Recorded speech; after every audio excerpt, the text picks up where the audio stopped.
We finally have new DJI products to talk about, and this time it's actually a very interesting one. The Lito X1 and X1 are the first drones of a new series of products that places right in between the Flip and the Neo and the Mini series. At first, the Mini series was introduced as the base model of DJI drones, but as they evolved, the prices got up a lot, and the gap was originally filled with the first Neo and then with the Flip. However, these drones are quite limited compared to a normal folding design, since they have duct propeller guards, a design that makes them essentially selfie drones or sinew hoops. So, to fill this gap now, there's a new series of drones that keeps the same design of the Minis, with folding arms and unprotected propellers, while keeping a much lower price, compromising on camera, sensors, and battery. That's my personal take on the Lito series, which will see two models, the X1 and the Lito X1. Both feature a white body with two black dots up front, which might just be a design choice. They aren't real obstacle avoidance sensors.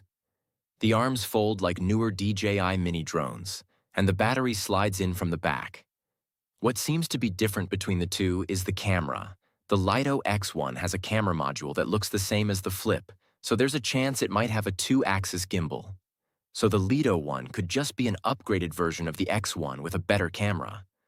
However, some older leaks actually suggest the opposite.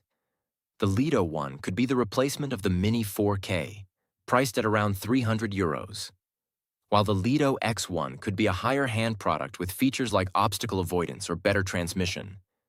This leak states that the X1 could be a replacement of the Mini 5 Pro, but that will never happen in my opinion.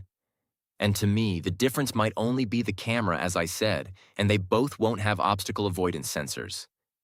One should have a two-axis gimbal that keeps it under €300, and the second one should have a better 4K camera in a three-axis gimbal, potentially with better transmission, battery life, or even obstacle avoidance.